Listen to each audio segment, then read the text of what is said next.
I am here in Guadalajara, Mexico. I'm here for just over a month, and in this video I'm going to describe the benefits of either living in a place like this or, like I'm doing, using a place like this as a flag for your overall life, cost of living, taxes, and various other things. So first of all, right off the top of the bat, if you leave your collapsing Western country and move to a place like Mexico, you will save a lot of money on taxes, especially if you're strategic about it, and if the country actually taxes you on the terrestrial income you make in the country or what have you, you can spend less than 6 months a year there and avoid taxes 100% legally. However, another big piece of this is the Latin world is cheaper. I keep forgetting this, and I guess maybe because I spend so much time in Dubai, I forget about how this works. Things are much less expensive in Mexico than they are in the United States. A lot of things. Now, you don't have to go all the way down to Paraguay, which is where I go, to really get big savings. You could save a lot of money on all kinds of shit just by going a few hours by plane south if you're in Canada or Mexico to here in Guadalajara. And certainly if you're in Europe, it's a longer trip, I understand. I have a friend who lives in Europe who is just here, not here in Guadalajara, but here in Mexico. So definitely Europeans are here as well. There's no shortage of those people, but you can save a lot of money. So here's the biggest place, especially if you are a Westerner, where you can save money, is anything healthcare or pharmaceutical related. So I have written articles in my blogs many times about how the Western healthcare system, particularly the United States healthcare system, is the worst healthcare system in the history of the world. It is literally designed to be expensive. It is designed to rip you off. It is there for the enrichment of insurance companies and other companies. It is not there for the benefit of the patient or even the benefit of the entrepreneurial doctor. All these people are getting screwed. And so you can find, and I'm not the first person to talk about this, you can read articles about this, a lot of videos about this. In the United States, you can find a bottle of pills that's $80 in the United States. You can just cross the border into Mexico, find the same exact bottle with the same label on it, the same fucking company, and it's $7. This happens all the time. One of the things I take for my anti-aging and my testosterone routine is a thing called metformin. It's a little pill I take once a day. Can't take it at night. Okay? It's an anti-aging thing. I don't have the prices in front of me right now, but I believe when I buy metformin in the United States, which I generally do, it's about $1 a pill. Now maybe it's a little less than that. Maybe it's 75 cents a pill, something like that. You can buy metformin. Oh, and it's prescription only, as far as I know. You can't just walk into a pharmacy in the United States and say, give me metformin. I believe it's prescription only. If any doctors are listening and I'm incorrect on that, let me know in the comments, but I'm 90% sure that is a prescription only thing, which means you need to pay a doctor or somehow convince a doctor to write you a script in order to buy something that you want to put into your own body. Stupid.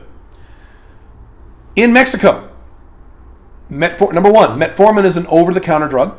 You can just say, I want metformin. They say, how much do you want? And they hand it to you. Okay? And the last time I calculated this, I think it was last year, it's about 7 cents a pill.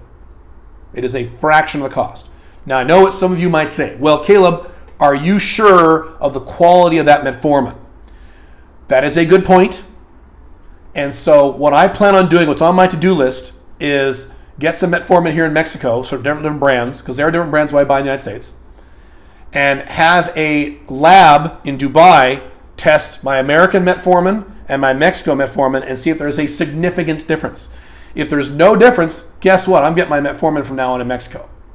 If there's a minor difference, I'm still getting in Mexico. I don't care if there's a minor difference. Who gives a shit? Now, if it's a radical difference, I will be surprised because at some point someone else would have figured that out by now. There's a lot of people who take metformin. It's an anti-diabetes drug. So I'm sure if it was complete bullshit, someone would have figured this out by now, regardless of regulations they have or do not have in Mexico. So I find it hard to believe that the cheaper metformin here is just shit and the super expensive metformin in the Western world is amazing. It's possible. I'll get it tested. So I want to see the data and facts before I make these decisions. But that's an example. Another thing is antibiotics. Antibiotics in the United States and most other Western countries are prescription only. Doctors are terrified of antibiotics.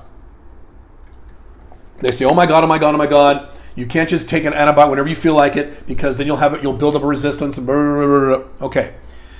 I follow a concept, I've written about this a lot, called natural law, which means I own 100% of my body. You don't own any part of my body. I don't own any part of your body, which means I should be allowed to put anything into my body I want, regardless of how you feel about it. I don't do drugs. I've never taken drugs my entire life. I am a non-drug person. I have my whole life. One of the reasons I look good as I age, or look young as I age, I don't do drugs, I don't smoke. I don't even drink coffee, because coffee is caffeine. It's a drug. I don't do drugs. However, I'm also a minarchist libertarian. I believe I have the right to put any drugs I want in my body, and it's my problem. Well, Caleb, you can't do that because then other people have to pay for your healthcare bill. That is a socialist viewpoint. Other people shouldn't pay for your healthcare. That's insanity. That's called socialism. It doesn't work. So you should live in a capitalist model where healthcare is cheap and inexpensive, like it was in the 1960s in the United States. Healthcare was not only the best in the world, it was the least expensive in the civilized world because you didn't have government involved and these big fucking insurance companies. So yes, you should pay for your own healthcare. I do. I don't rely on anyone else paying my healthcare. And you should put whatever you want in your body as you can. So the fact that if you go to a doctor and you have something that is legitimate, especially if you have a recurring condition or a condition you know can only be cured by antibiotics, and you want to just get some antibiotics, and the laws of the country, so you can't take antibiotics, you might have a problem down the road. Fuck you. You should be able to take whatever you want. My wife, Pink Firefly, has had a recurring sinus infection problem. A few years back, she got nasal surgery to help alleviate a lot of this, and it's alleviated a lot of it, but she still has it. The only way to beat a sinus infection, this the times she gets, is by taking antibiotics. And she's been having this her whole life. It's a recurring problem. She knows what it feels like. If she just takes Tylenol, she's not going to ever get better. She needs antibiotics. So every fucking time she has this infection, she has to go to a doctor at a urgent care facility, pay a bunch of money just to get them to say, oh yeah, you have a sinus infection, here's your antibiotics. Fucking dumb. If she lived here in Mexico, she just goes to the pharmacy and gets an antibiotic. And if she uses too much, that's on her. It's her body. So antibiotics are not only over the counter, they're very cheap. Some of you men who travel the world to date women, many of you have already reported this to me. You're right. In the Latin world, things like Viagra and Cialis are over the counter. You walk in the pharmacy and you'll say, I think I want some Viagra. Oh, you want some Viagra? You want some Cialis? Sure, they just hand you whatever you want. In most Western countries, it is a prescription thing. You got to go to a doctor and say, my dick doesn't work. Can I please, daddy, can I have... It sucks, okay? For the record, I don't use Cialis. But it's available to... These things are available to... Not only are available to you, without going to a doctor, they're cheaper here in Mexico and in most of the Latin world. Non-medical stuff. So the Guadalajara airport, unfortunately, is located far away from everything cool in Guadalajara. So when you land in Guadalajara and take an Uber or a taxi from the airport to wherever you're going, it's a long ride. It's 45 minutes, 50 minutes, sometimes an hour if the traffic is bad, depending where you're going. Guadalajara is a big city. It's millions of people. The taxi ride I got from the Guadalajara airport to between Central and Zapopan, which is kind of in the center and then a little west of the city proper, took me about 43 minutes. The total cost in USD was $21. If I had taken that in the United States, it would have been $100. Even in a cheaper city, $100, no problem. $90, no problem. Uber would have been a little less, but not much less.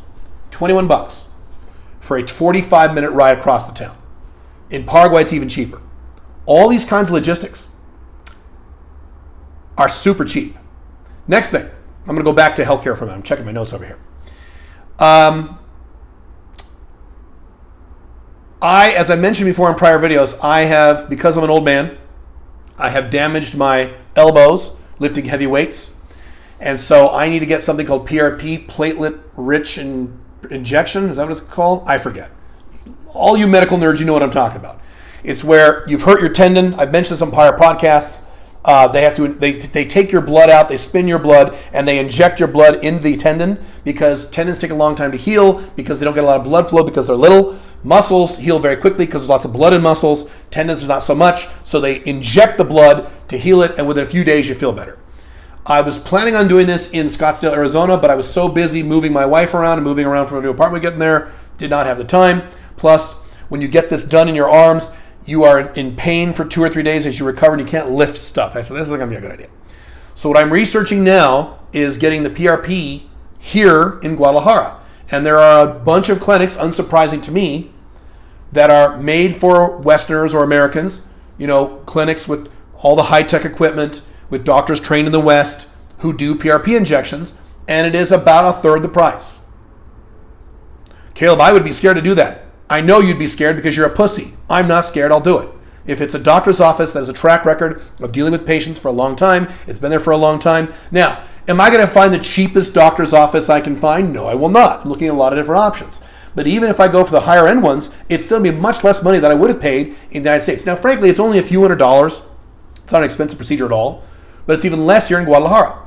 And as I've talked about many times, when I talk about places like Paraguay and Southeast Asia and places like that, there are always, even in lower end countries, second world countries, emerging market countries, things like that, there are almost always clinics or hospitals, at least a few in the city, that are for the rich people who live there and the Western expats who move there, with high-tech equipment purchased from the West with doctors trained in the West. It's not a big deal. It's not like you live in this country like Paraguay or Mexico. If you have any serious medical problem, you just instantly die because there's no health care available. Incorrect. And many of you who are Americans, who are expats who live in Mexico or spend a lot of time in Mexico, you already know what I'm talking about. There are a lot of people who come down to Mexico to get these kind of procedures done because they're cheaper. Europeans too. So I'm going to get that done. I'll report on my results next time I do this. But these are just a few examples on ways in which you can save a lot of money in your day-to-day life by spending time in or living in cheaper countries. The challenge with living in the West, one of the many challenges, especially Americans and America, is that you think the whole world is like where you live. So you pay 40, 50, 60% in taxes, and taxes you see and taxes you don't see. You pay these exorbitantly high prices in healthcare and in day-to-day life, and you think that's normal because that's all. You look around and everyone else is doing it. Everyone else is grumbling about the same shit, and you think that's normal. And then when you actually get on a fucking plane and go to other countries and experience these same things in other countries, you're shocked to see how cheap this is. Last thing about this, I live in Dubai, which is not exactly a cheap country. However, when I came down with COVID, the price I had to pay for the service I got was far superior in Dubai than anything in the United States. I spent a grand total, I think, going to the doctor for COVID, $120 US. From that one expense, I got a bunch of pharmaceuticals. I had 2 appointments. I had several blood tests. I had 2 different doctors call me on the phone and follow up with me. Hey, Caleb, saw you, Tuesday with the COVID. How you feeling? You have any questions? Imagine a fucking American doctor doing that at Kaiser or some shit. Are you kidding? No. Unless it's a boutique doctor you're paying, But outside of that, can you imagine? Can you imagine being in the UK and having your doctor do that? No. And that was far superior service for less money in Dubai, which isn't even a cheaper place necessarily. Although there are some things that are cheaper in Dubai. I'll do another video on that. Cool? Cool. Be aware of this, how much money you can save in your life to live a great life by making money from your location-dependent income and having lower expenses to live an overall better life when you're location-dependent. It's nice. You should try it.